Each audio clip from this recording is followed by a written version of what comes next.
Now we're going to look at an interesting visualization of that United Nations data. This is an application called GapMinder that was developed by a Swedish doctor slash mathematician, Hans Rosling. And one of the important things about a visualization is that you should be able to interact with it. That's how you basically find discovery of your data. So as we can see in this data set, we have the income per person on the lower quadrant, and along the left-hand column here we have life expectancy. So we're going to select a few countries and track them over this time period. We're going to select China. We're going to select Japan. And we're going to select the United States. As you can see, as I highlighted that, in the lower right hand corner it's showing the population size of the United States, so you can highlight China, you can see its population size, or you can highlight Japan, which is hard to see, but here it is, 126 million. But now we're going to go back in time through the data. Let's go back to the 1800s. So as we can see in the 1800s, the countries are pretty much grouped together. The countries are basically poorer, and the life expectancy isn't as high as it is today. Now, one of the reasons for life expectancy being lower is infant mortality was much higher back in the 1800s. So if you were a child and survived beyond the age of 5, you were doing well. But infant mortality was high. That's why the life expectancy was so low. So we're going to hit the play button here and see what goes on through history, and you'll see how we can discover certain things about the data set by visualizing it. So we're going to hit the play button until 1850. And at 1850, we're going to see something that happens to China that's pretty dramatic. As you can see, let's put it on pause just before 1850. The United States was going back and forth as far as its wealth was concerned, but its life expectancy hadn't really changed. China was kind of progressively going backwards as far as wealth, but it wasn't until 1850 that it really took this dip that you're seeing here on the screen. And that was because of the Taiping Rebellion. It was a massive civil war in southern China from 1850 to 1864 against the ruling Manchu Qing dynasty. About 20 million people died during that civil war.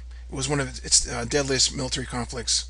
So we're going to hit the play button again and see we're going to stop again at 1860, and we're going to watch what happens to the United States.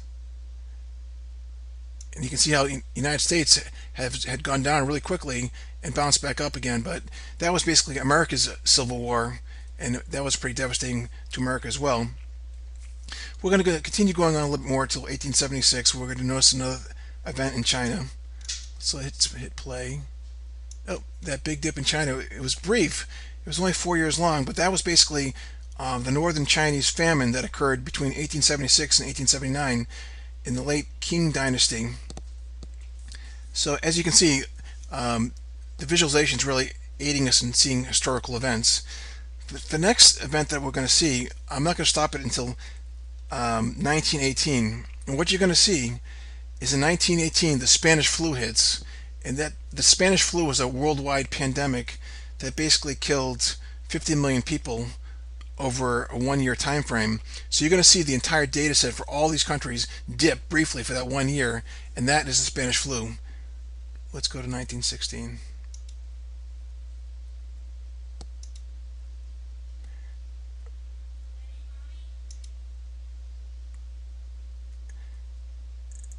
There we see the dip, that bounce. That was 1916, that was a Spanish flu, or 1918 Spanish flu, sorry.